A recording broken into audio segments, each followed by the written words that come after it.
specifically targeting India and to a certain extent also China to market their product. Which means that alcohol is gradually becoming a big problem in India. And that's not the only reason. The availability of alcohol is not the only reason why alcohol has become a problem. There's a slight peculiarity of the epidemiology of alcohol use disorders in countries like India as compared to the Western world. So what you would see in a developed country like the UK or the US is that a large proportion of the population drinks alcohol, and a small proportion of that drinking population has alcohol use disorders. This is slightly different from what you would see in India. In India, a small or a relatively small proportion of people drink alcohol, but a large proportion of this small proportion of drinkers have alcohol use disorders. And the reason for this being that the patterns of drinking are very risky in India, as in people drink to get drunk. So people don't drink to get pleasure. The whole goal of drinking is to drink large amounts in very short periods of time and to get drunk. And the main alcohol that's consumed are spirits, unlike in Western countries where you also have people drinking beer, people drinking wine. It's primarily spirits in India, which means that it's become a huge health problem amongst people who drink. And the other peculiarity, of course, is the fact that it's primarily men who drink, and a very small proportion of women would drink or have alcohol use disorders in India. Just to give you a little bit of context about what we are talking about when I say alcohol use disorders, for those of you who have not worked in the field of alcohol use disorders, it's a spectrum of disorders. At one end is hazardous drinking, the more milder end of the spectrum, and other end is alcohol dependence, the more severe end of the spectrum. So hazardous drinking is where people are drinking heavily but haven't developed any problems as yet. Sitting somewhere in the middle is harmful drinking, where people are drinking heavily and have started developing psychological problems, physical health problems, and social problems because of their drinking, but they haven't yet become physically dependent on it. And then the most severe end of the spectrum is alcohol dependence, which is a cluster of symptoms which are behavioral, psychological, and physical. Things like tolerance, people needing to drink more and more to get the same effect, people getting withdrawals. If they stop drinking, that's a handshaking, getting fits, vomiting, all of that. Salience of drinking, and kind of narrowing of repertoire. So a lot of symptoms that come up with alcohol dependence. What we are going to focus here on in this project is primarily harmful drinking and to a certain extent dependent drinking, but not hazardous drinking. I think over the course of your lectures, all of you must have heard at least something about the mental health gap, right? Yeah, everyone knows about the mental health gap. Great. So the WHO's mental health gap guidelines suggest that for hazardous drinking, that's the milder end of the spectrum, the interventions that we have to give is called brief interventions, kind of short lasting, probably 1 or 2 sessions, 10-15 minutes, and that's what you need. For harmful drinking, what you need is motivational interviewing based psychological treatments. Again, shorter period of time as compared to what you would give for alcohol dependence. Now, the reason we decided to focus on harmful drinking and to a certain extent alcohol dependence, as you come to know later, is that the largest treatment gap amongst all psychiatric disorders is for these harmful drinking and alcohol dependence, and it's almost 80%. So 80% of people with these alcohol use disorders who need treatment don't get it at all. These are, of course, global figures. We don't have specific figures for India or for the low and middle income countries, but logic kind of says that there is no reason why this treatment gap would be smaller in low and middle income countries. In fact, it's highly likely that it's going to be bigger than what you see in this kind of aggregate figure. And one of the reasons, I mean, you have many reasons why you would have a big treatment gap, but one of the reasons in low and middle income countries is that you don't have enough number of specialist professionals to deliver these interventions that are required to be delivered for harmful drinking and alcohol dependence. So what do we do about that then? Again, this is a term probably you've heard quite a lot in the lectures that you've had till now, task sharing, which is kind of rational redistribution of some parts of specialist tasks to non-specialists under training and supervision so that we increase the coverage as well as penetration of interventions which otherwise people would not get. So we have good evidence which has come from low and middle income countries which shows that we can train non-specialist health workers or lay counselors to deliver what were until then considered as very specialist interventions. So you must have heard about Manas from Vikram, yeah, for depression. Then there's interventions for schizophrenia which we developed in India. There's interventions for dementia. and other interventions which have been delivered by non-specialist health workers. So there is good evidence that we have this resource which can be used to increase the coverage of mental health interventions for mental health problems. The other side of the coin is, so that's about the human resource, but the other side of the coin is the intervention itself. Can we take an intervention which has been developed primarily in a Western country and transport it as it is to a low and middle income country like India and expect it to work? Again, there's strong evidence now that these interventions do work. So if they've been developed in Western countries, they do work if you take them to a low and middle income country. What you need to do is that you need to adapt it. You need to make changes to it to make it culturally and contextually appropriate and make it feasible to be delivered, feasible and safe to be delivered by non-specialists. If you do that, these interventions do work. And again, we have evidence coming from various countries. We have got evidence coming from South America. We've got evidence coming from Africa. We've got good evidence which has come from India, which shows that doing this actually, I mean, the interventions do work if you do that. So a little bit about the program from which this intervention has come. It's called Premium. The acronym is a bit of a mouthful. At best of times, I don't remember it. But it's a program for mental health interventions in under-resourced health systems, where we are developing two different interventions.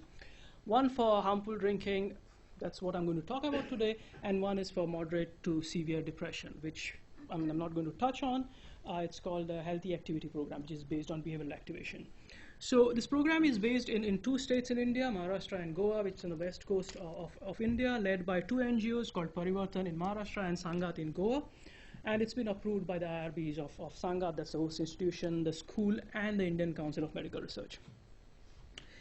Essentially, what's the framework? I mean, how do we develop this intervention? This framework has its provenance or its origins in various other frameworks. So there's the MRC framework, which informs what we are doing here.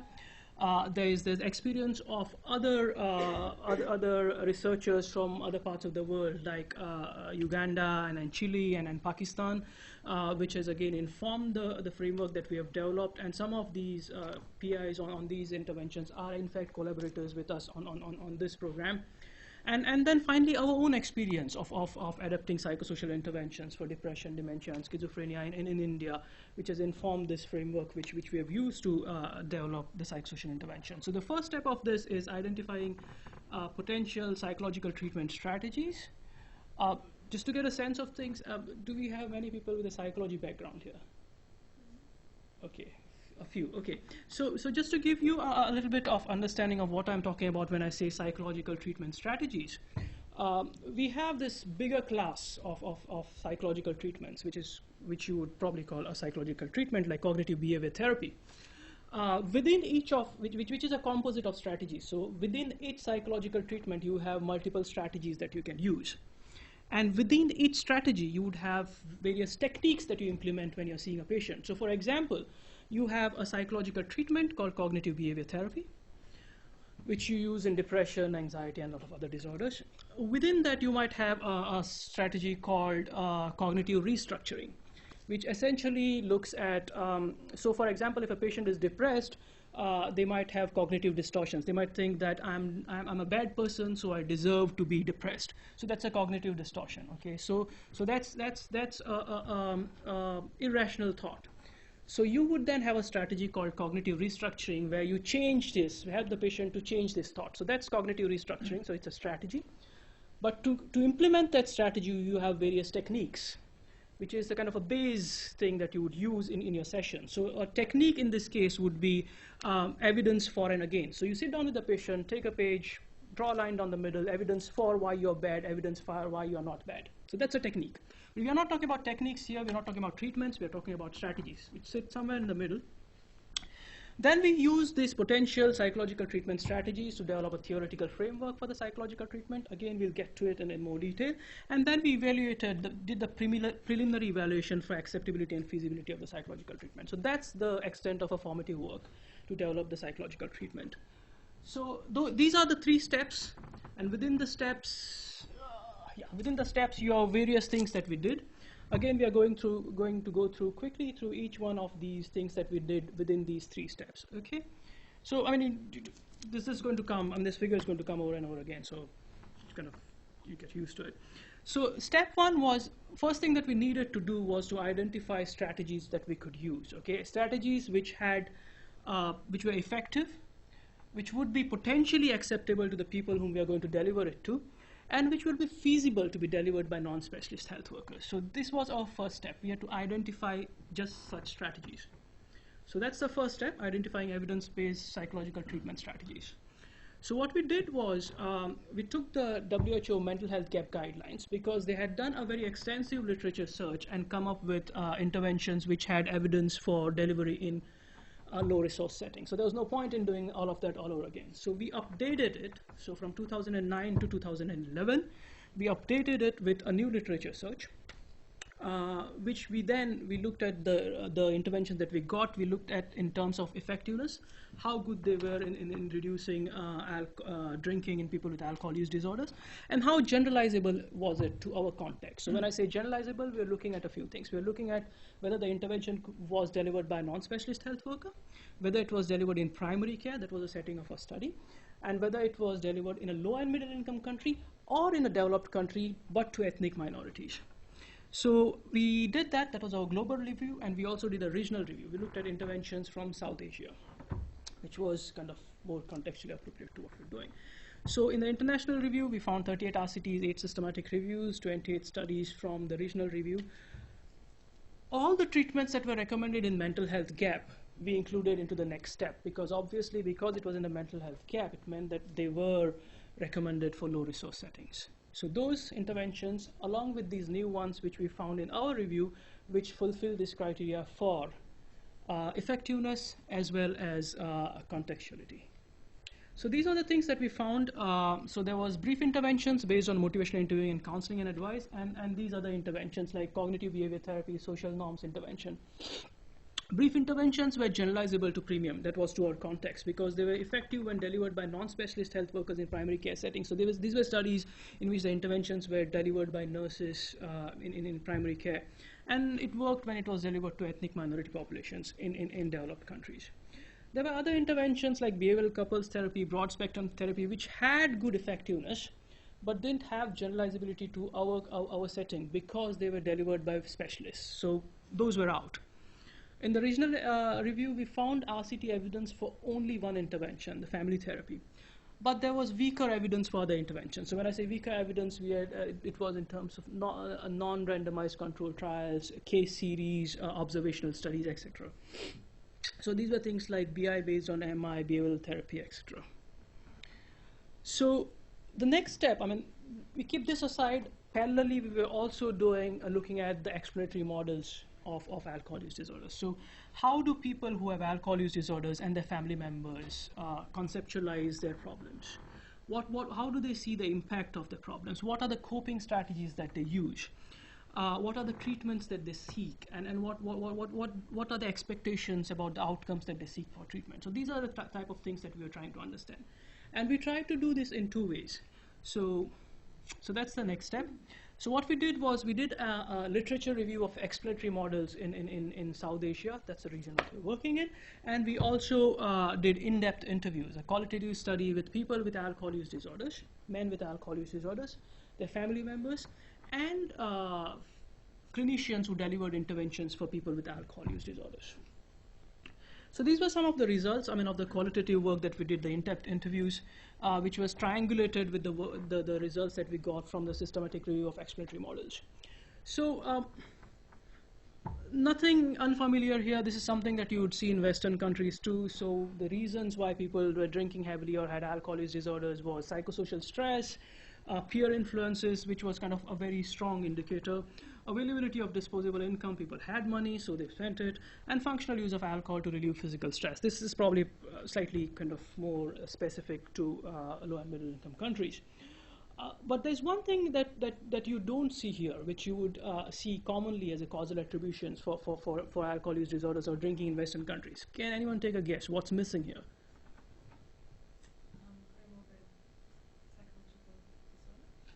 No, let's put it under psychosocial causes.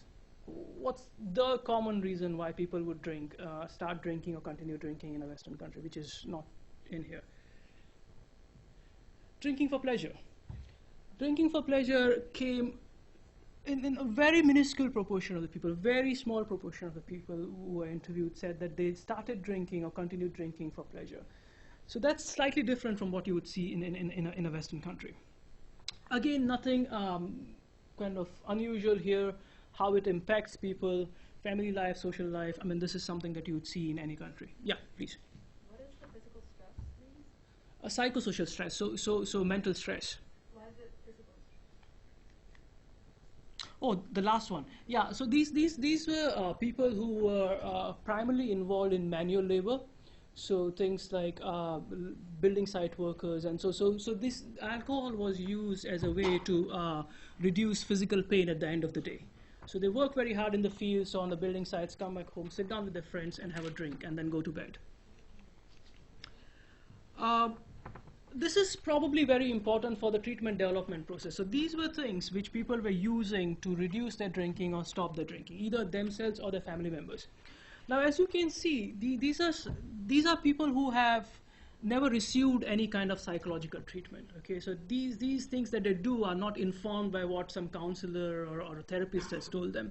But what is interesting about this is what they were doing out of their native intelligence, but things which a counselor or a therapist who works with people with alcohol use disorders in a Western country would work with.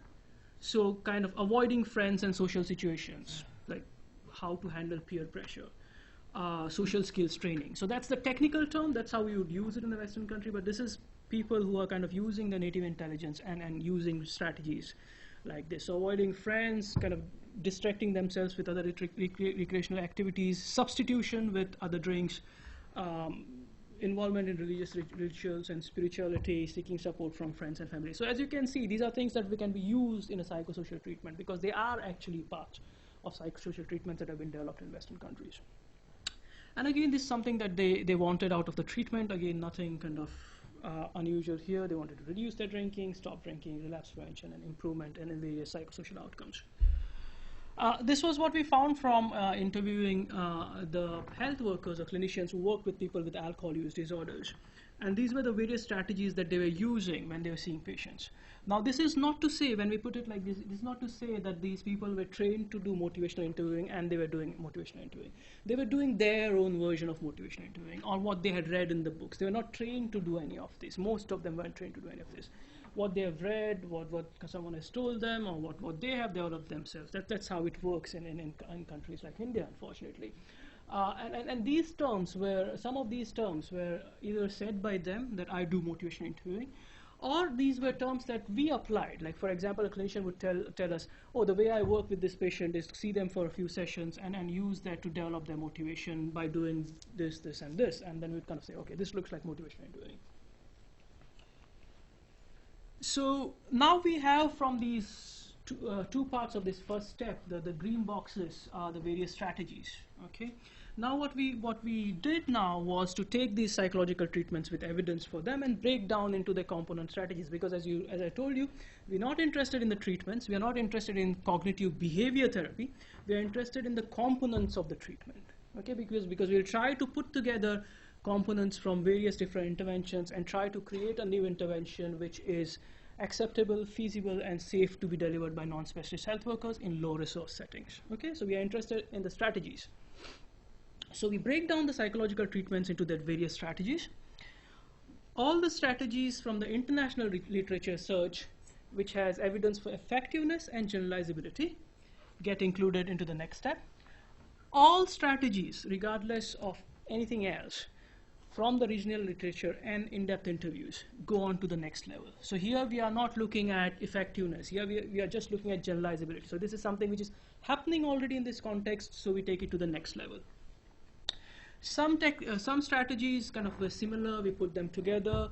We had to remove some techniques which were kind of labeled as strategies, and some which we had to dismantle. So there are many strategies put together, we have to break them down. So it's a distillation process, and at the end of it, which we get a list of strategies. I don't know whether you can read this, but at the end of this step, we had this list of strategies that went on to the next levels. The other columns are essentially telling us what were the sources of these various strategies that we have here. Does the checkmark indicate they worked? No, the checkmark indicates the source. So for example, personalized feedback, we had evidence from the international review, we had evidence from the regional review, we have evidence from mental health professionals using it, we had evidence from patients that doing something like that with the patients has worked. Okay, so moving on. So now we have a list of strategies which we take to the next level, and the next step is then doing a survey. So we take all of these strategies to mental health professionals across India and to non-specialist health workers who necessarily don't work in the field of mental health, but any field of health, but are non-specialists, and ask them whether these interventions are potentially or they are perceived as effective, whether they are feasible to be delivered by non-specialists, and whether they would be acceptable by patients and safe for delivery by non-specialist health workers. So they get a survey, all of these strategies, they have to rank them on a Likert scale for feasibility, acceptability, perceived effectiveness, and risk of harm or safety to be delivered by non-specialist health workers. So 58 people responded to it. We sent it to 26 mental health experts across India, out of which 15 responded and 43 of the 46 lay counselors responded. So which tells us which is the more diligent group of professionals, not the mental health psychiatrists, but the lay health workers. So we are onto a good thing. I mean, we want lay counselors. We don't want more psychiatrists in India. So a few things that were dropped out immediately. So focus on past experiences and relationships was one strategy, and addressing unconscious mechanisms, like something that you use in psychodynamic psychotherapy. It was dropped immediately because at this stage, because the lack of evidence of effectiveness, and obviously you can't expect lay counselors to be delivering such sophisticated strategies. So out. Addressing interpersonal issues with one's partner, there was moderate evidence of effectiveness, but perceived lack of safety. Again, you don't want less trained non-specialist health workers trying to kind of sort out interpersonal issues, because you might end up making things worse than better, because if you don't do something like that, like marital counseling or couples counseling, well, you might end up making things worse. So that was dropped. So this is what went to the next level. Okay, so if there is, if you look at, you can see this, right? Yeah. So for example, personalized feedback had very strong evidence for effectiveness. So this is now from all the things that we have done in this step. Okay, so there was very good evidence for personalized feedback for effectiveness, both internationally and to a certain extent regionally. It was contextually appropriate because there was good evidence that we got from the exploratory models bit of it. And it was in the survey seen to be acceptable, feasible, effective, and safe to be delivered by non-specialist health workers. On the other hand, if you look at the bottom, things like physical exercise, I mean, there was nothing to suggest that that would be effective in something like alcohol use disorders. But there was contextual appropriateness to it because there was something that came up in the exploratory models bit of it. And it was perceived to be acceptable, feasible, effective, and safe because it's nothing complicated. I'm kind of telling someone to do physical exercise. So we were not very sure. I mean, the ones at the top were definitely going in, and we were unsure about the things at the bottom. So like physical exercise, geographical cure. I mean, that's a fancy name for basically kind of taking the patient from where they live to live with some other relatives where they don't have access to their usual drinking holes. So what do you call them? So that's the end of the step one. We have this list of strategies that we are going on to develop a theoretical framework. So it's not just taking a list of strategies and kind of saying, okay, go and deliver this. There needs to be some kind of a rationale behind putting them together and having a theory about why putting them together and delivering them will make it work. So that was the next step. This is again coming from the MRC framework. So now we develop a theoretical framework for the strategies that we have selected. Okay, so we did what's known as treatment development workshops, 6 treatment development workshops, 2 with Indian mental health experts and 4 with international experts working in the field of alcohol use disorders, addictions, and mental health. And they did things called as ranking, pile sorting, free listing. Not going to go into details about those. Those are qualitative research methods, but these were the 3 things. Just take it at face value from me. These are things that we did, and there's good evidence for these kind of techniques in qualitative research. So we had 30 Indian and 11 international mental health professionals who took part in the treatment development workshops.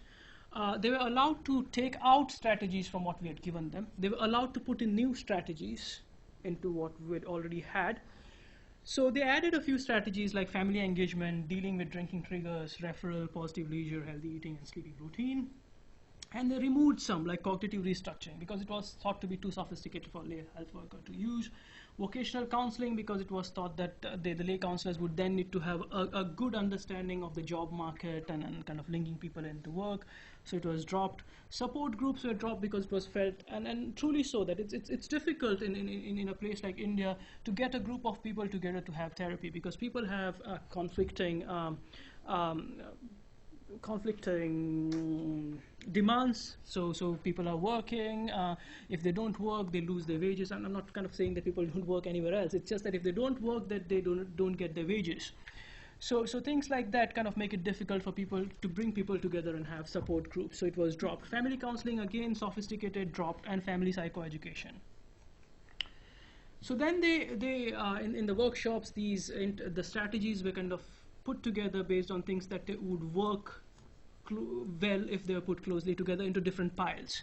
So psychoeducation, personalized feedback, supportive counseling went into one pile, problem solving, social skills training went into another, and so on. So we had 4 piles of strategies in 4 groups in which we put strategies which would work together if they were put kind of work synergistically if they were put together. And this is how they schedule the treatment. So session 1 would be personalized feedback. So essentially, again, a fancy name for doing a very good alcohol assessment and then feeding back the information to the person with alcohol use disorders. And it's personalized because you don't just give them information about, oh, if you drink alcohol heavily, your liver is going to kind of conk off. Because if that's not happening to the patient, it's not going to work. So it's personalized because you relate it to the patient's experiences. So if the patient has told you that he has been to the doctor several times, he's been in hospital, his stomach is swelling up, there's fluid in his stomach, liver is going down. So that's what you feed back. So you tell him, okay, fine, if you continue drinking, this is what's going to happen to your liver, because he can then relate it to what's happening to them. That's why it's personalized feedback and just not feedback. Psychoeducation. Subsequent sessions would be giving people skills, so problem-solving skills, social skills training. So these are skills to help people reduce and stop their drinking. And then the final session would be about strengthening their coping and preventing people from relapsing back into their old drinking patterns. There were a few things which were thought to be cross-cutting, so things which would be needed across all the sessions, not just across a few sessions. So motivational interviewing would be the core or the backbone of the treatment. Referrals, when needed, could happen at any stage. Supportive counseling needed to happen across the treatment, and trying to engage the family we would want that to happen across all sessions and not just in particular sessions. So the next step was to kind of look at a manual which was already there of an intervention, which we could use as a starting point and then add our strategies onto it, or if possible. So the experts recommended things like the Project Match MET manual, that's Motivational Enhancement Therapy manual, the Match CBT manual, Combine. So these 4 manuals, which we looked at very carefully for things like how well they contain the strategies that we had selected in our formative work, how suitable was this manual to be delivered by lay counselors, and the number and the range of adaptations that we would need to make to this manual to bring it closer to what we wanted to do. So based on these criteria, we eventually selected the Project Match Motivational Enhancement Therapy manual, and then went on to the next stage of the treatment development. That's evaluating the acceptability and feasibility of the psychological treatment. So the Match manual was a starting point. And on top of that, as we went through the next stage, the pilot study, we kind of iteratively, based on our experience of what was happening in the pilot, we made changes and added things onto it, and then went on to develop our own manual. So by no means is this an adaptation of the Project Match manual. This was just a starting point. The intervention that we had at the end of it, the manual that we had at the end of it, was totally a new one. So we did 2 things in the last stage. We did a clinical case series and we did a pilot study in 2 phases. Data was collected continuously, and we didn't wait till the end of this pilot phase to analyze the data. So the data was coming in continuously. We were kind of analyzing it as we were going along and learning lessons from the analysis and applying it back and continuously making changes to the manual and how we're delivering the intervention. So it was continuous feedback loop. So delivering the intervention, getting data, analyzing it, informing the intervention, going back, delivering the intervention, and that's how it happened till we got the final intervention. So that was the clinical case series. So to develop the counseling for alcohol use problems by reflecting on the challenges that we encountered by delivering MI as a part of the match manual, and then putting together strategies that we had kind of shortlisted at the end of the previous step. So the intervention was delivered by mental health professionals. So I'm a psychiatrist by background. So myself, there was another psychiatrist in Satara. There was a psychiatric social worker in Satara and a very senior lay counselor. I'm someone who started off as a lay counselor in Sangat, and then over time with experience she'd become a very senior supervisor of lay counselors. So 4 of us were delivering this intervention along with 4 new lay counselors recruited from the local community.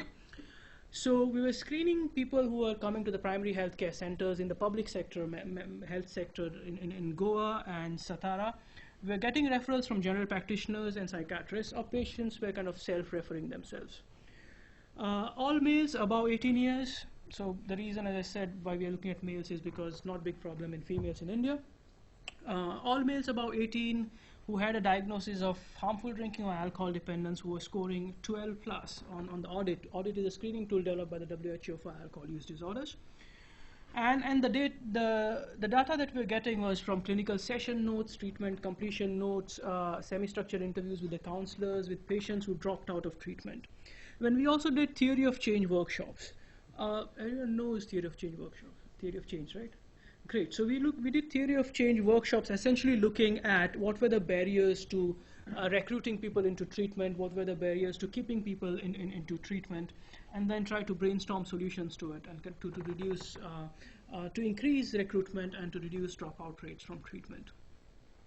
So in total, 95 men participated in the case series, 37 with HD or with harmful drinking or alcohol dependence, and 58 with harmful drinking with the lay counselors.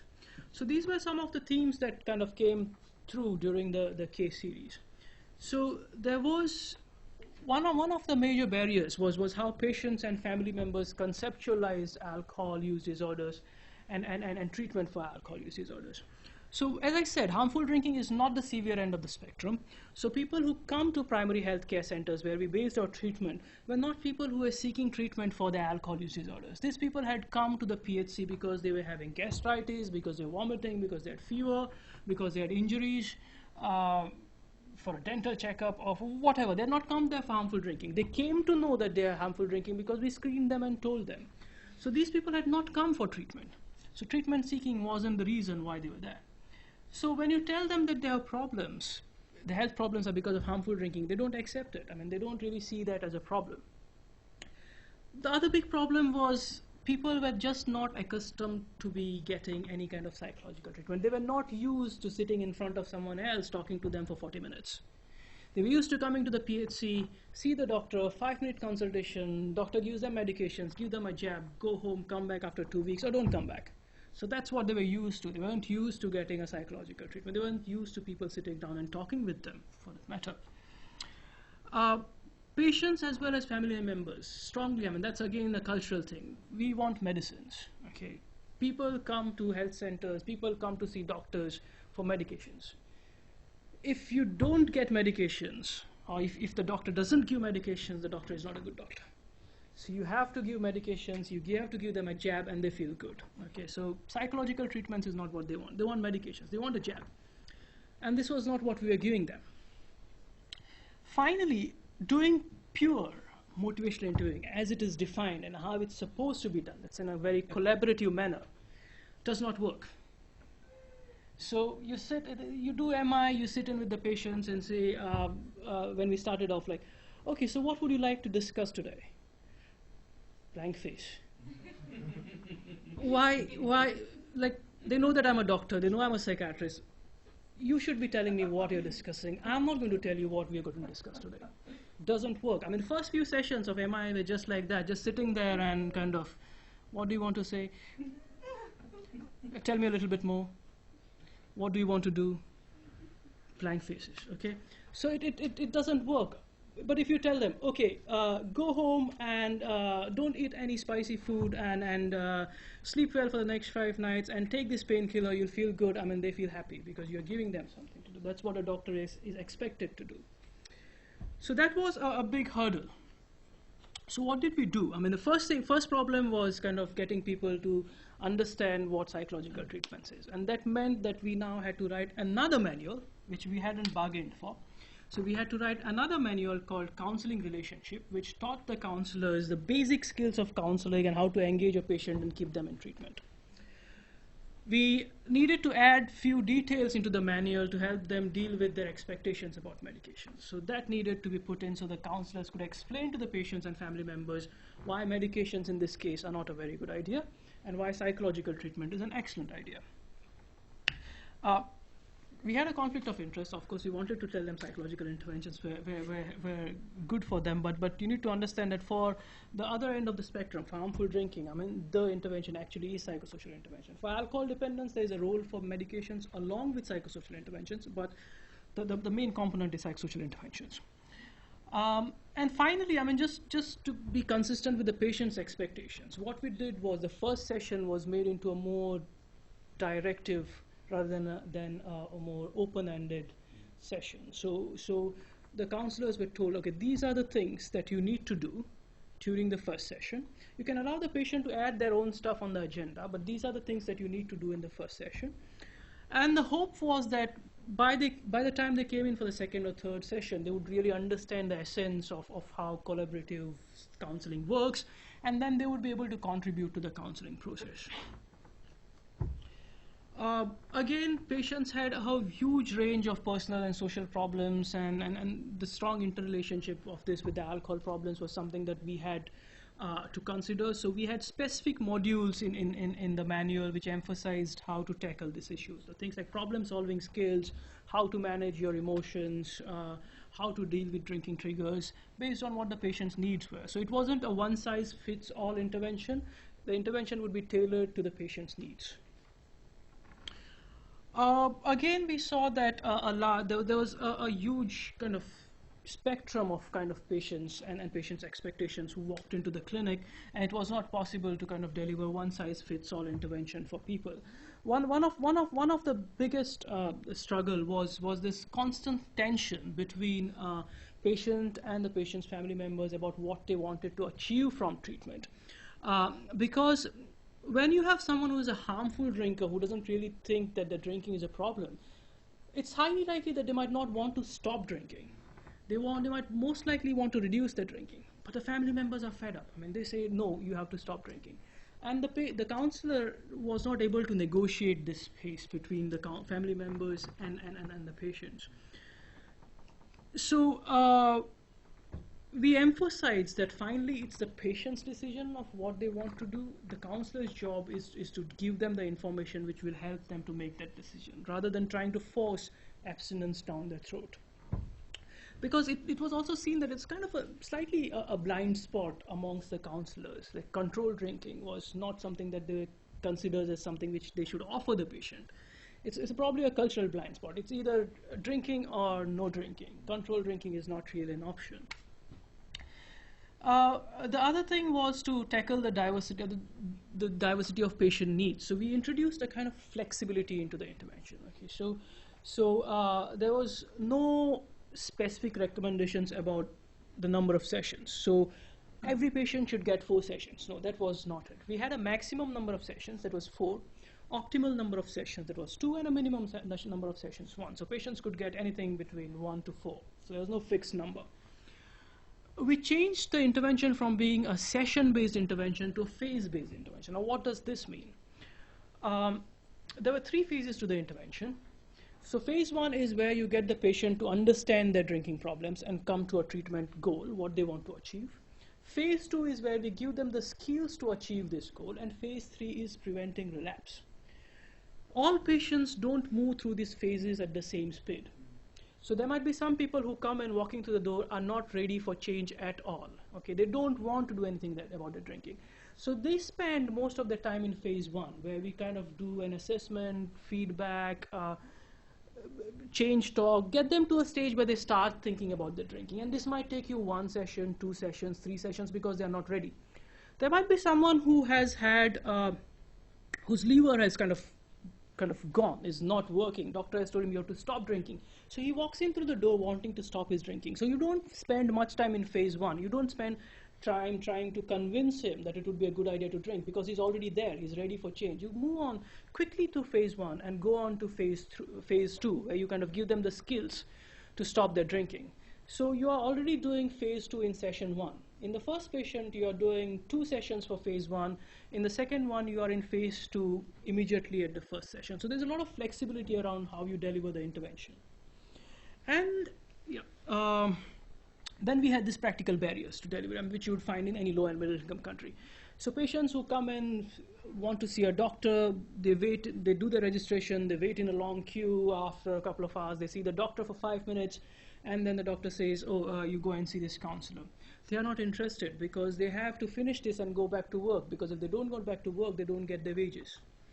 So you tell them, okay, I'm now going to do this long consent procedure. I'm going to do your baseline investigations, and then I'm going to deliver an intervention for 45 to 50 minutes. They are not interested. They don't have the time. So what we did was to make something known as an abbreviated first session. So this was a 5 or 10 minute session where you just meet the patient, engage the patient, get to know the patient, tell them what you are going to do, and then give them an appointment. So you have started the engagement process, so you don't lose the patient. Because if you tell them, okay, you don't have the time, I'll give you an appointment, that's what we started doing in the beginning. We'll give you an appointment, come back tomorrow or after a week, they would never turn up. So this was the engagement part of it. For people who couldn't make it because they had work or because they don't have money to travel to the PHCs, we decided to deliver intervention through the telephone. And a lot of patients would then forget what you discussed, go back home, not know what was discussed when they come back and you talk with them. So for them, we developed patient resource material. So we have this patient handbook with a lot of pictorial content in it and homework assignments which they can use, which is there in the vernacular languages. Again, as I said, we developed this intervention. Just how are we doing for time? Okay. So we developed this intervention for harmful drinking. Okay. That was the initial goal. But what we saw when we went into the PHCs to deliver the intervention was that almost a third of the people who were screening positive for alcohol use disorders, that is harmful drinking and above, had alcohol dependence. Now, it was a bit of a dicey situation because we were going into primary health care centers run by the public health sector, run by the government, going and seeing these patients from generally a low socioeconomic strata, having this large group of patients with alcohol use disorders. And we are saying to the people who are not visibly ill, we are going to give you a treatment. And then you have this group of visibly ill people, and we're saying, sorry, we can't give you the treatment. And if we don't give them the treatment, that's the alcohol-dependent patients, they are not going to get any treatment. So for practical reasons as well as ethical reasons, we had to include now people with alcohol dependence into a treatment. So we started treating people with harmful drinking as well as alcohol dependence. Now, one of the things that we came across in our literature reviews was that most of the interventions that were developed and delivered in Western countries had a mix of people with harmful drinking and alcohol dependence in their samples, treatment samples. So there was no reason for us to believe that what we had developed for harmful drinkers would not work for alcohol dependence. But again, that's an empirical question that can be only answered once we kind of finish our trial. But first things first, once we added the people with alcohol dependence into our treatment sample, we had to make two major changes to the manual.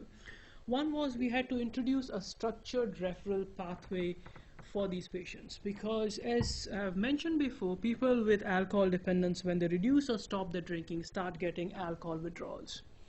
Now, alcohol withdrawals are potentially fatal if not treated. So it's a very serious condition if untreated. So if we were giving in psychosocial intervention to people with alcohol dependence and helping them to reduce or stop their drinking. It was paramount. It was of paramount importance that we would put into place a system where they got alcohol detox. So there was a structured referral system where they would go to a detoxification center, get a detox, and then get the psychosocial intervention.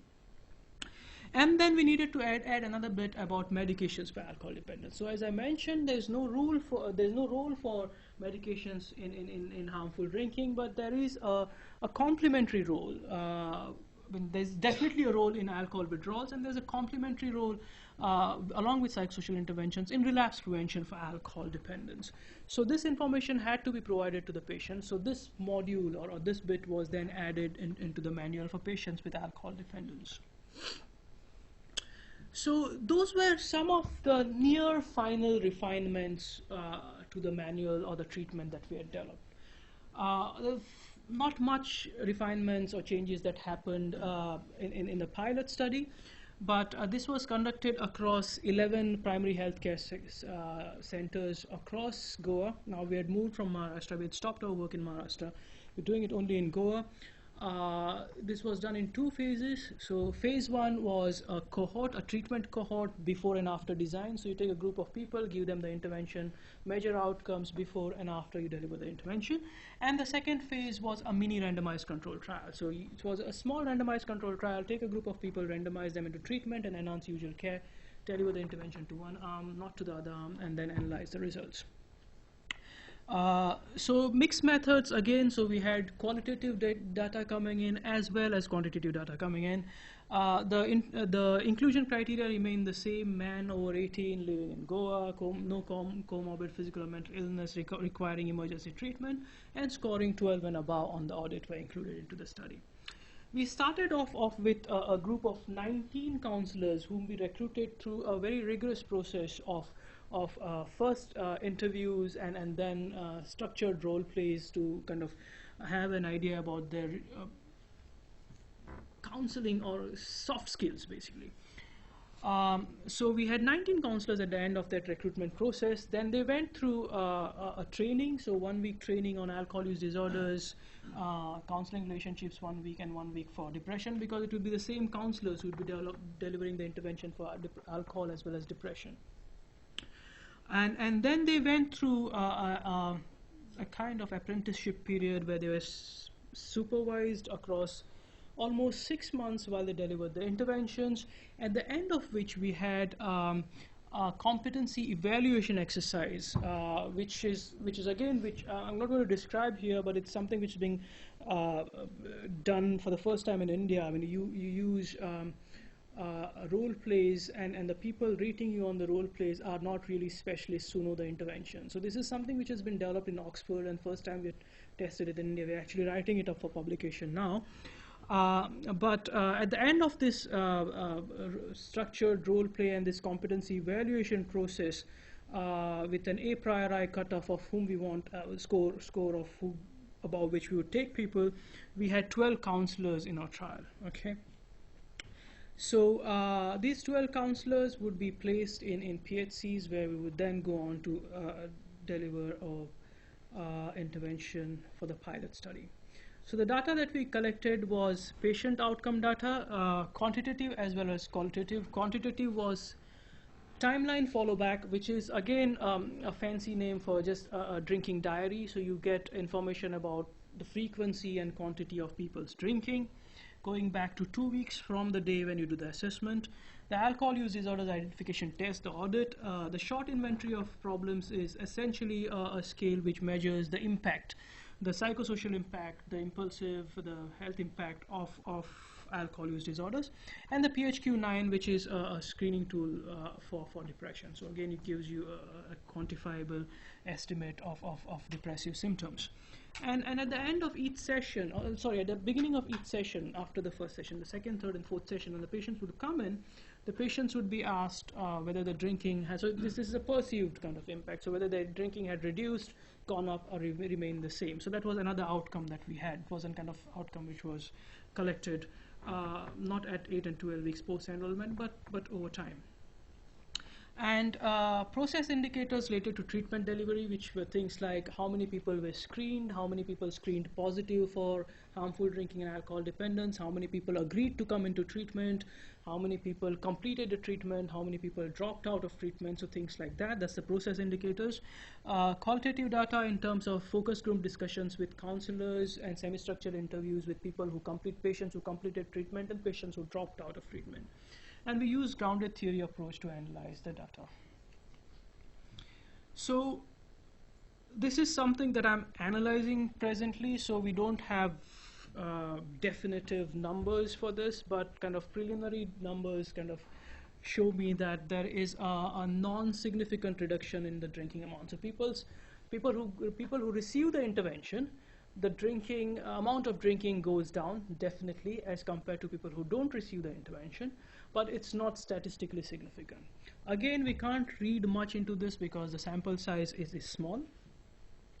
There is definitely a significant reduction in the adverse impact of drinking as measured using the short inventory of problems. So the impact of drinking is reduced and it's significant, and there is a significant remission rates. Now the drinking amount is not reduced as measured by the timeline follow back, but remission from the alcohol use disorders as measured by the alcohol use disorders identification test is significantly higher in people who receive the intervention. So people move from harmful drinking into no alcohol use disorder, and people move from alcohol dependence into no alcohol use disorder groups. So that, as I said, that's just the preliminary results. Qualitative findings, again, pretty interesting. People who completed treatment were satisfied with what they were receiving. I'm not going to read the quotes, but these are some of the quotes that we got from the patients, and they were also satisfied with the kind of help that they were getting from the counselors. Give you a few seconds to read what the patient said.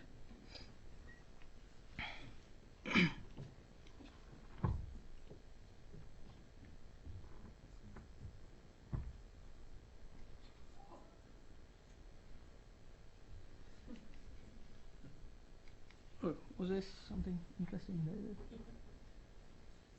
Were the counselors men or women? It's a mix, men as well as women, which is again pretty interesting in terms of the whole acceptability, feasibility work, because when we did the treatment development workshop, some of the things that kind of came out with regards to what should be the characteristics of the counselors, there were suggestions that both sides, I mean, and these were kind of very experienced clinicians from some of the top institutions, mental health institutions in India. Some of them saying that no, it should be men because they will listen to men, shared experiences kind of thing. But on the other side, people are saying no, they should be women because men are more likely to listen to women when they give them advice. So, with regards to age, it was said that they need to be middle-aged because you are not going to take advice from someone who is younger than you. Again, all of that is very fine, but all of them came to naught when we actually started recruiting people, because we are not in a situation where we have the luxury of deciding whom we want. So when we actually started recruiting people, we found that most of them, in fact all of them except two of our counselors, were in their early 20s. So young people, most of them were women. So we just had to take what we had rather than kind of being very choosy, because we didn't have that luxury. And that comes with its own sets of advantages and disadvantages. I mean, none of the women counselors drink, so they have a kind of, you can't say blind spot, but they have a kind of a blind spot towards drinking at those levels. Only one of the male counselor drinks.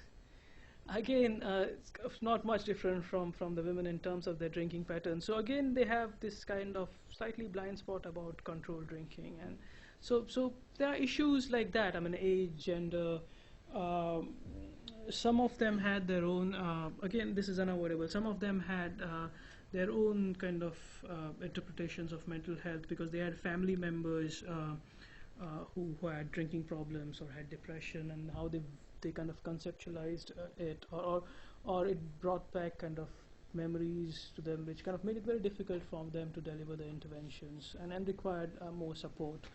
One person dropped out in the initial stages because she had depression, and before she had remitted, but once she kind of started all of this, she kind of started reliving all of her experiences, and then she had to drop out as a counselor.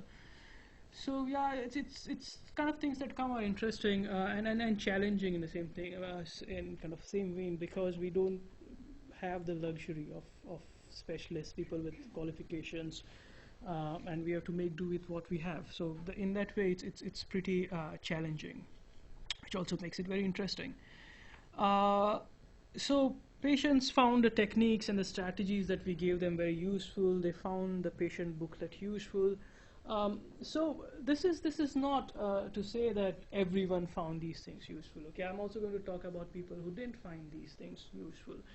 It's kind of focusing right now on things that kind of worked for patients. So that's again a quotation from one of the patients, which kind of essentially kind of suggests or kind of highlights the great divide between how people with alcohol use disorders are treated in the health systems in India. So they must have got advice from a lot of doctors to telling them to stop drinking, like you're going to die if you continue drinking, so stop drinking, that's it.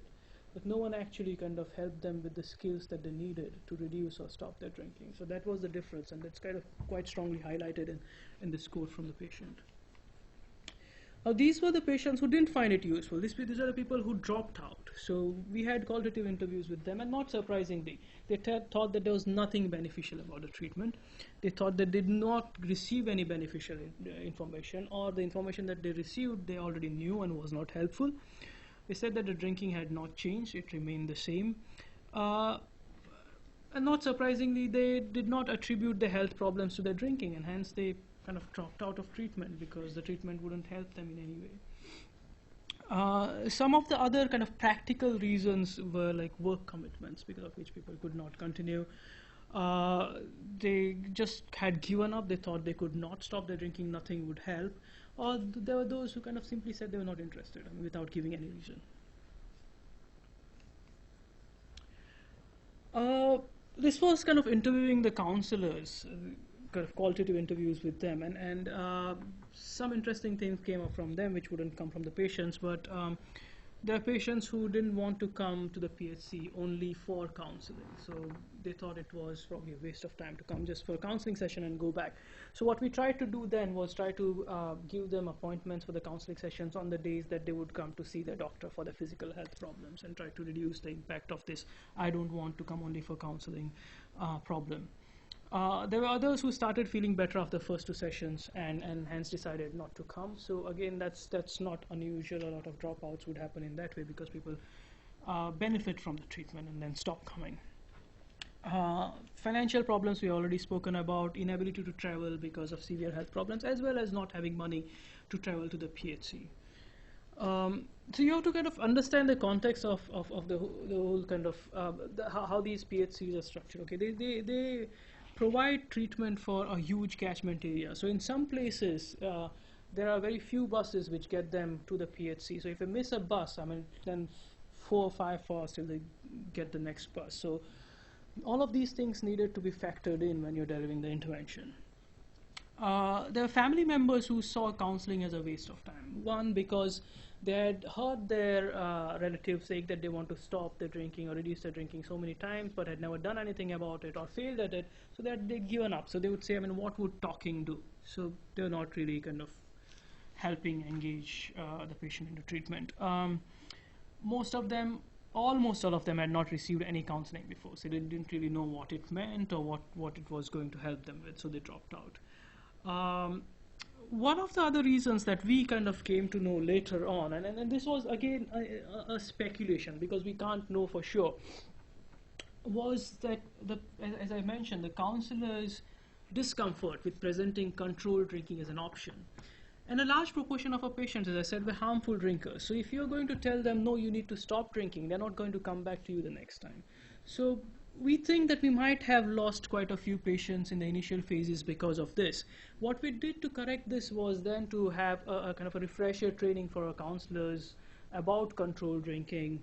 We have Professor Richard Velleman, who's one of our kind of close collaborators on this. He's emeritus professor at the University of Bath, and he stays in Goa for 4 or 5 months a year, and he kind of has worked closely with us on this intervention. So he kind of delivered this training, refresher training for the counselors, and for them to understand what controlled drinking means.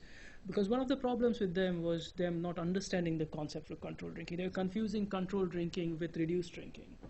So controlled drinking is different from reduced drinking. Controlled drinking has a very specific plan of how you do it, and it's not like I will reduce it from 1 quarter to 1 peg in 5 days time and then half a peg. It doesn't work that way. So the refresher training helped, and things kind of changed. I mean, the attitudes towards controlled drinking changed over time. Telephone delivery of CAP did not work very well. I mean, we wanted to keep people in treatment, people who couldn't come to the PHCs. We wanted to keep them in treatment, so we started delivering the intervention over the phone. That didn't really work. I mean, some of the reasons being, I mean, they would give you a phone number, a mobile phone number, and say, okay, call me on this, and we'll have the intervention. So you call up the patient on that phone, and someone else picks it up. We get to know that it's the one mobile phone that the whole family owns. So it's not with the patient, so you can't really use it to deliver the intervention, because patient might be somewhere else and the phone is at home with his wife or whatever. There were times when there was a whole family around him. You're delivering the session on the phone and the whole family sits around and listens to what's happening. There are times when the patient is drunk and the patient has his other drunk friends around him, and they use that as some kind of entertainment for themselves. So they kind of calls. Or like a group session kind of thing. But yeah, so it didn't really work. I mean, telephone delivery of the intervention didn't really work, so we had to abandon it. And we also realized that it requires a different level of sophisticated skills to deliver an intervention over phone. It's not as simple as kind of, okay, I can do this in person, I'm going to do the same thing over the phone. It requires a totally different set of skills. So the final touches, so as I said, when we got into the pilot, there was kind of just the final touches remaining. So the final touches were essentially we dropped the telephone delivered session, and we started kind of focusing very strongly on home delivered sessions. So we took the intervention out of the PHCs. People got screened in the PHCs, people got recruited in the PHCs, probably most of the times got their first session in the PHCs, but if they couldn't come back to the PHCs, we would go to their homes and deliver the intervention at home or any other convenient place. So we have delivered interventions in the temples, in local library, in friends' homes. Just yesterday I was listening to a tape of a counseling session, and it was happening at home, and they had a parrot in the home, and the only thing that I could hear was a parrot squawking. I couldn't hear any of the session. So these kind of things do happen when we kind of try to do quality assessments of interventions that are delivered at home. And the other bit was about family involvement. So when we started off with all of this, our belief was we are doing this in India. Families are important, so families would want to get involved in treatment. Getting families involved in treatment would be very helpful. The patients would want family to be involved in treatment. But as we went on, we realized that that wasn't really true. Patients didn't want their family members to know about their extent of drinking, which is very interesting, because the family members already knew about the extent of drinking. But the patients thought that they didn't know. So they didn't want you coming home and delivering the session. They said, let's meet somewhere else. Otherwise, my family will come to know. The family knows what's happening. Sometimes the family had given up. So engaging them was actually proving to be detrimental. So they would make critical comments. They would undermine the patient's change talk and say, oh, you're not going to change. So these kind of things started happening in the session. So what we then decided was that we would try to engage the family member, the significant other as we call them, in at least one session, and use that opportunity to get more information. And if it was felt by the counselor and the patient that it was helpful, and if the family members were willing to come for more sessions, then we could get them in for more sessions. So it wasn't something that you would push for very strongly, but if you thought that it was useful after the first engagement, then you would kind of keep at it. So these are the steps that we have gone through now. So the systematic reviews, regional review, international review, explanatory models review, as well as in-depth interviews. Then we broke them down into different strategies. We chose the ones which were perceived to be acceptable, feasible, safe to be delivered, took them to a group of professionals, made a theoretical framework, put it all together, made an intervention, and tested it for acceptability and feasibility, at the end of which we had our intervention, the final intervention called as counseling for alcohol problems. I mean, it went through a lot of christenings and rechristenings. I mean, it started off as the Premium Alcohol Counseling Treatment, PACT. Then it went on to become ACT, Alcohol Counseling Treatment. Then we realized that there was already an intervention called ACT. It was not for alcohol, but for something else. So copyright issues, so we had to change that name, and finally we came up with counseling for alcohol problems, the bottle cap. So that's the intervention. So kind of briefly describing what the intervention looks like now, you have some idea about it. It has 3 phases, 4 sessions maximum. Treatment goals are either controlled drinking or abstinence. Initial phase is to help the patient understand the extent of the drinking problems and what they want to do about it. Phase 2 is about helping them to acquire the skills which will help them to reduce or stop their drinking. And phase 3 is, if they have reduced or stopped their drinking, help them to remain so. Initial phase is completed in first session, middle phase in second session, and ending phase in 3 or 4. But as I said, this is flexible. Okay, this is not a rule. This is flexible. You could do the initial phase based on patient needs in 2 sessions if you want. If the patient is not moving very fast, and vice versa. I mean, you could do session 1 and phase 1 and 2 in session 1, and then move on quickly to phase 3. So the CAP has a lot of flexibility of what you can do in individual sessions and how the patient can be progressed from one phase to another. Sessions are conducted on a weekly or fortnightly basis, either in the PHC or at patient's home or any other place of patient's convenience, to increase the acceptability and the coverage and the penetration of the intervention. This is the theoretical framework and how the various intervention components work. So what's in blue there is the various components. Yeah, and the green bits are how the various components would work. So the various components would work in increasing the patient's recognition of their problem and the impact it has on their life. It will give them the skills to manage their drinking, which in turn would increase their motivation to change. And the eventual outcome of these mechanisms is that they would reduce their drinking or they would stop their drinking, which in turn would have a good impact on their physical health, their mental health, and a lot of other social outcomes, and overall quality of life would improve. So that's what we are proposing. Those are the mechanisms. Our study, the trial is not really designed to explore mechanisms of treatment. That's what we wanted to do, but we realized that it's a different ball game altogether, trying to understand mechanisms of treatment. So we are not doing that anymore. But this is the proposed mechanism and how the intervention is going to work. What do other settings have to learn from what we have done? What they get to learn is that it's very important to take into consideration strategies that are shown to be effective locally.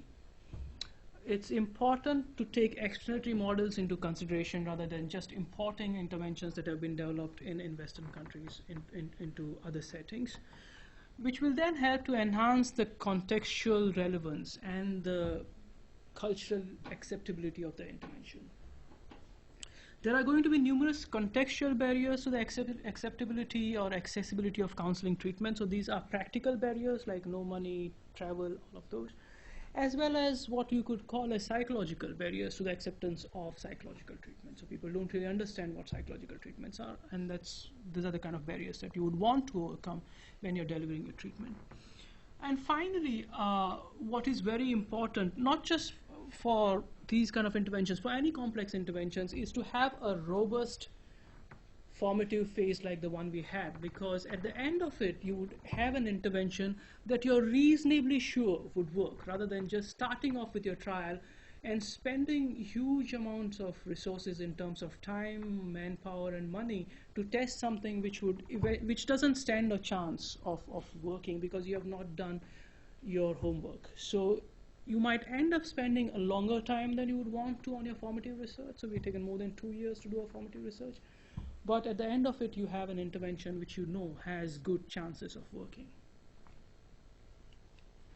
The way forward, currently we are doing individually randomized control trial in various PHCs across North Goa, and we are into the 6th month of the trial. If we are able to show that our intervention is effective, it has good chances of being scaled up to the district mental health program in India, because the mental health policy group in India has now recommended that all primary healthcare centers across India should have community mental health workers associated with them. So these are non-specialist health workers who would be based in all, if this becomes true, there would be non-specialist community mental health workers across all PHCs in India who deliver the first line of interventions for mental health problems for people who come to the PHCs. If that does happen, and if we can show intervention works, then we have a ready intervention with a training program, competency evaluation, which can then be used to train these health workers to deliver an intervention to this, to a certain extent, silent group of patients who don't get any recognition or treatment in India or other low and middle income country settings. So if anyone is interested, the CAP manual, the CR manuals can be downloaded at these links. In fact, if you, besides these manuals, all the patient material is also available. I mean, you just kind of move back one page on the website, and you would be able to get all the other patient materials, like the patient handouts and the leaflets. All of that is available in English as well as the vernacular. I think vernacular is not on the website, so it's in English versions. So that's the treatment. That's how we developed it. You're looking good. What's the time? So you're good for time. Okay, so you're getting an early lunch today, I guess. So any questions? Yeah, sorry. Yeah, I was wondering, after the patient finished phase 3, Mm-hmm.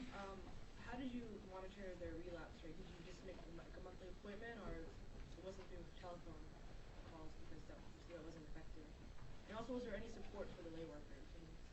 Okay, with regards to relapse rates, all of that would be kind of measured in the outcome evaluation. So 8 to 12 weeks after they were recruited into treatment, you would do an outcome evaluation.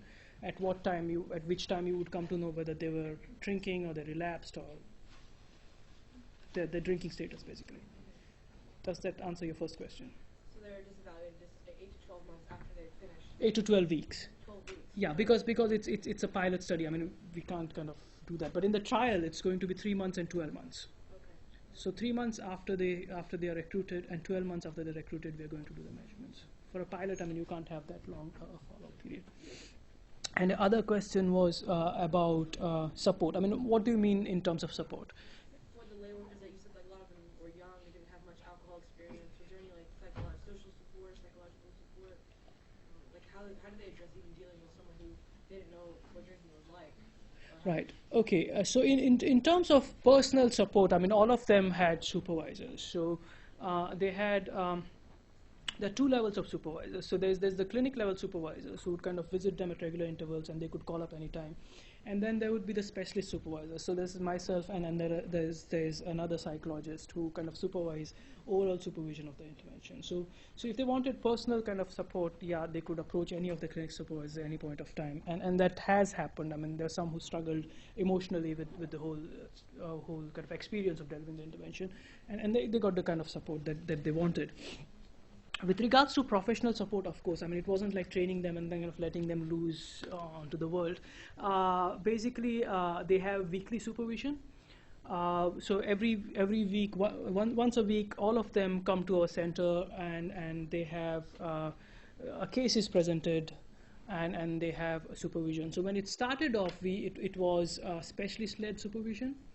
So it would be myself or the other alcohol counselor, senior counselor, who would do the supervision. So we'd listen to a tape. There's a standardized form that we developed for quality assessments, which then we would rate as specialists, and the counselors themselves would rate, and the person whose case is being kind of presented. We audio tape all sessions, so would be presented, would rate. The whole idea behind doing it that way initially was we wanted to see whether we could move on, because this is not a sustainable model. You don't have that many specialists. If you scale it across the country, you don't have that many specialists to supervise the counselors. So we wanted to see if we can develop a sustainable model where the group, the peer group, supervises itself. So the reason why we were doing the rating, the specialists as well as the peers, was to see if there was a kind of correlation between the two. And we found out that over time, the gap between the ratings that we were giving as specialists and they were giving themselves kind of started reducing.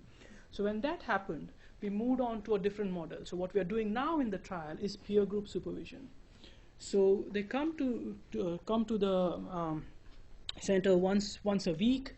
They listen to 2 tapes of alcohol, 2 tapes of depression, of different phases, different sessions.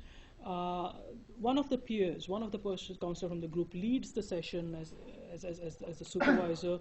I sit in the background. I don't provide any feedback throughout the course of the session. They stop the tape from time to time and then kind of provide kind of ideas or ask questions about what's happening in there. Then they rate themselves, I rate them, and at the end of the session I just give them a broad overall feedback. But that's again over time going to become superfluous. It's kind of slowly recede into the background, become a part of the furniture, and then kind of get out from there. So it's going to be them supervising themselves, because that's the only model that can be scaled up. Yeah. Any other questions? Great. All right then. Thank you very much. Time for an early lunch today. Two questions. Yes, sure. Very interesting. So first of all, you said counselor says some patients at first initially aim at controlling alcohol, but later abstains. So I can't catch up. So what kind of patient are aim at controlling alcohol? Yeah, I mean, usually there's no kind of patient who can do it, but I mean, there are usually some contraindications to control. There are some patients whom you wouldn't want to do control. The liver is not going to work. So people whose liver is kind of totally gone, or people who have tried to stop their drinking many times or control their drinking time many times have failed, people who have been drinking for a very long time. So for them, control drinking is not really a good idea because they are going to fail. But you can't tell them that. What you do is you give them this information and say, okay, you want to do controlled drinking, fine. Let me give you my opinion on it. And I think that because of these particular reasons, it might not be a good idea for you. But despite that, if you still want to do controlled drinking, let's try it. You try it, you come back to us, we'll see if it works. Okay, you mean so stepwise, but ideally, basically, so the abstinence is a basic strategy. For some patients, for some patients. Yeah. But for some patients, controlled drinking works. Yeah. But but without deciding from the first step, so what you should do, so maybe giving her option. Yeah, option is very important. Kind and of you will, like educational step. yeah, exactly. And many times you'll find that people move between goals. So they might start off with saying, I want to stop drinking, but they might come for the second session. I don't think it's an idea. I want to control drinking. So that happens. And sorry, second question is, why is I can't catch up. So why is the telephone therapy doesn't work well? It works. I mean, it works in other countries. I mean, it's worked in Australia. They've used it quite a lot. But the thing is, our intervention wasn't designed for that. You'll have to design an intervention specifically for that because you require certain different ways of delivering it. So what you would do is, if I'm sitting in a session, if I'm a counselor, I might talk for 5 minutes. You can't do that over the telephone session. So you kind of break down your conversations into small bits. So there are various other strategies that you need to implement. Okay, so not so easily, but so if you it can be done. Make But you have to design your intervention for that. Okay. What's the difference between reduction of alcohol and control? You said Reduction is like, okay, I'm going to drink 1 peg tomorrow, half a peg day after. It doesn't mean anything. But controlled is like, okay, what I'm going to do is I'm going to reduce from 1/4 to 2 pegs. What I'm going to do is I'm going to, when I go to the bar with my friends, I'm going to carry X amount of money with me, which will allow me to buy only the 2 pegs. Okay. What I'm going to do when my friends force me to drink is I'm going to walk out of there and go home. What happens if I drink the 3rd peg? I'll go and see the counselor. So you have a plan. It's not open-ended like More I'll just read it. specific, already. Okay. Very specific plans which you might write down and implement. Okay. Clear. Thank you very much. If you download the manual, you'll find it all in there. Because I used to work at the alcoholism center in Japan. Right. Therefore, very interested. Yeah. Yeah. So you might want to have a look great, at great. Thank you very much. All right.